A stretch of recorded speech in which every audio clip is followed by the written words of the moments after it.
Hello, my name is Vanessa O'Loughlin. Welcome to WRITING.IE. Today we're chatting to Catherine Ryan Howard about self-publishing. The industry is changing hugely at the moment, as I'm sure many of you are aware, and self-publishing now is becoming a very real option for a lot of authors, both published and unpublished. We're in the United Arts Club in Dublin, and Catherine's come all the way from Cork to see us today. And so, Catherine, tell us just a little bit about your book about mousetraps and how you came to decide to self-publish it. Yeah. Mousetrapped was a travel memoir. I wrote it after I spent 18 months in working in Walt Disney World in Orlando, and I thought the experience was so crazy that it had to become a book.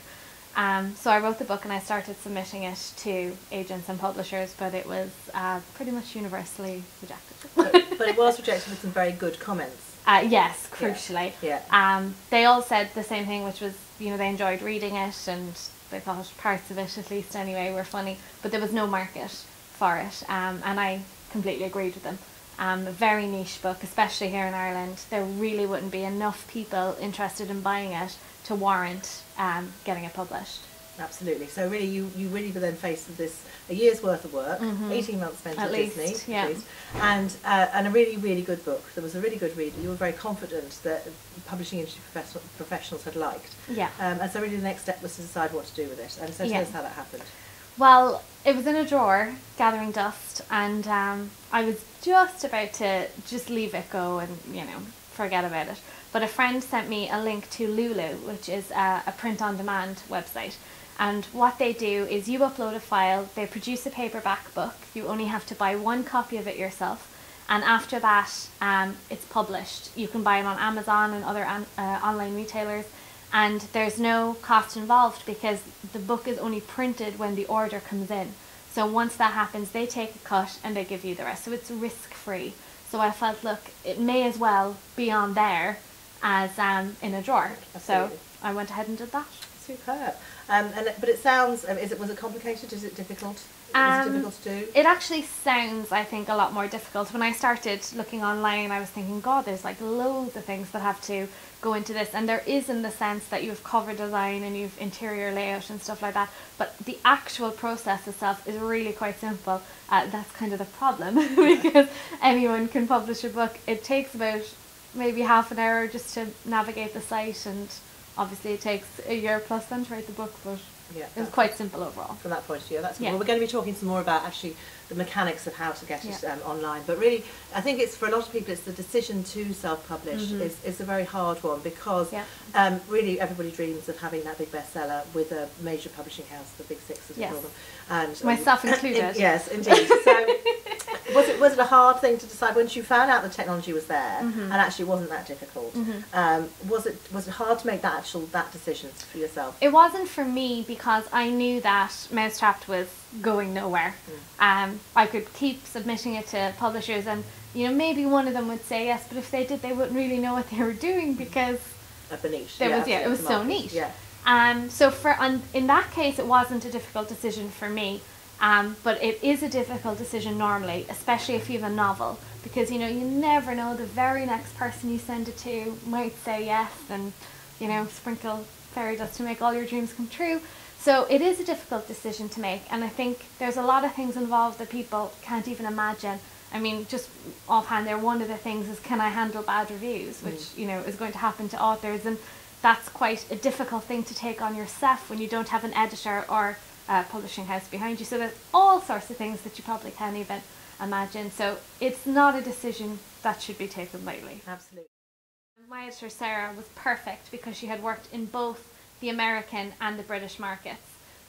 So she was great. So we went back and forth. She read the manuscript. Now I should say that I didn't have Mousetrapped structurally edited. I just had a proofread. But Sarah did, I think, go above and beyond and make some suggestions and things like that. And then it was very funny because after a couple of rounds I sent her what I called my precious file. I was going to be precious about a number of things that I wouldn't change, but that was we're talking like words in a sentence, not huge ideas or anything. So then when it was polished and ready to go, I went and uploaded it. And I would say as well that especially now, you talked about the rush, you want to get the book out, you want to start selling it now, and with all these ebook millionaire headlines, it is so tempting, even more so than before, to want to get your book out there. But the ebook market, I would say to people interested in self-publishing, is just growing all the time. This is the tip of the iceberg. It's still going to be there in 6 months or a year when your book is ready. And I wouldn't even, you were saying, you know, they have a commitment to the reader. You don't even need to get that sort of romantic. You're putting a product out there and you're charging, let's say, $9.99 for it. Well, I can't sell something that doesn't work. So you can sell a book that isn't, you know, at least edited and proofread. Well, one of the things we do talk about a lot when we're talking about writing is that in terms of actually writing the book, that the key part of writing is rewriting, and is going back over that book and is making sure that you've got it read by people who are professionally qualified probably to read it. Not your mother. As opposed to your mother, absolutely, who is possibly going to love it or may hate it, but it's not going to be terribly objective. I'm not going to tell you if she does hate it. Well, exactly. So so really it's a case of part of making the decision to self-publish is really making a decision based on a really, really valid document. Published authors, big-time authors, don't necessarily produce that brilliant manuscript that you see in the shops first time. They really do have to get it worked on by editors. Writing is rewriting. Absolutely. You know, the editorial input, they've got, you know, it's being proofread, all of these things are happening. Lots of professionals are looking at it. So I think if you are thinking of self-publishing, it's very important that you give your book the rigour of that sort of, that nearly like stress testing. It's nearly like developing, you know, testing, exactly. You know, you're developing a model, like a, you know, a prototype. Absolutely, a piece of equipment or something, and you want to make sure that you've got as many professional opinions as you can on that. Now, obviously, that might cost money, so it isn't self-publishing might not actually be the entirely free option that you know that it can be. When we say free, we mean we're not going out to order 3,000 copies of a book that we're then going to keep under our stairs. Exactly. Obviously, there are costs involved, and I would hope that everyone would at least pay for a cover design, which we'll talk about later, and some sort of professional input. Because I'll tell you right now, you know, I tell self-publishers all the time to get their manuscript professionally critiqued or, you know, get professional feedback in some way, and they kind of say, no, I'm okay. But honestly, if I could share with them the feeling of an acidic review. Oh yes. Yeah. They would go and do it, because if you get a bad review, which everyone gets, it doesn't matter what book it is, someone is going to hate it, and you have had that book critiqued by a professional, you have the comfort that a publishing professional said this is a good book. If you don't, you have no choice but to believe the reviewer.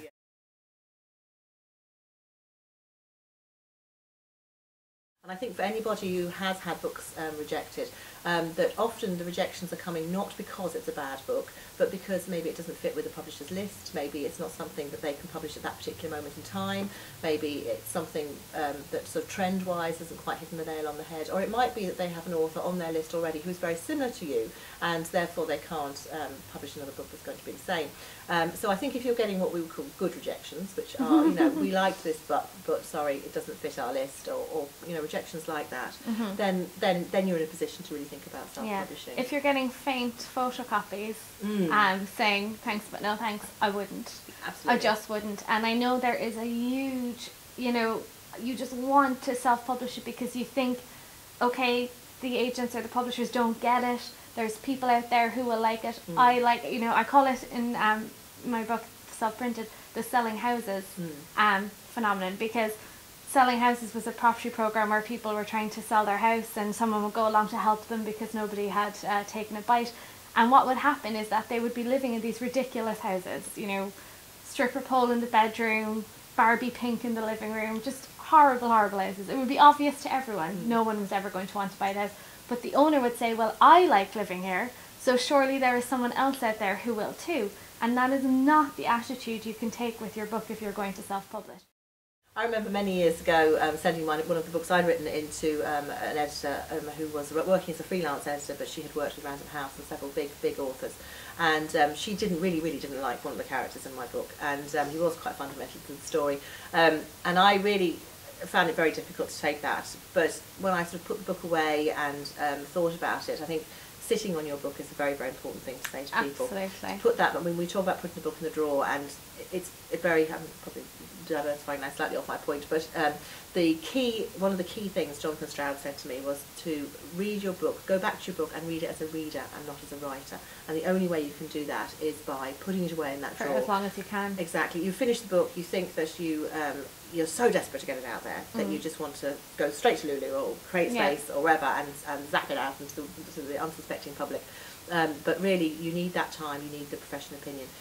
So anyway, this particular editor has suggested that I change character, and I had to go around and basically rewrite the entire plot. And I remember saying to somebody, it was like knitting an Aran sweater and having to take a sleeve off or putting a third sleeve on. So really the things you need to be thinking about are, first of all, to make that decision, excuse me, to self-publish. To give up one dream and start to pursue another. Absolutely, and for you that has been very successful, and it's been the right decision with Mousetrap. Yes. Because it's sold extremely well. Well, it has, thank you, but I could never have foreseen that. So it definitely is a risk. Again, with all these headlines, you might think that all you have to do is upload your book and, you know, you get a big check in the post come Monday morning. It does take a lot of work. But you have nothing to lose, which is the crucial thing here. You have nothing to lose. So if you're savvy with how you spend your money before you publish, you can do it for very little money. So there is very little risk.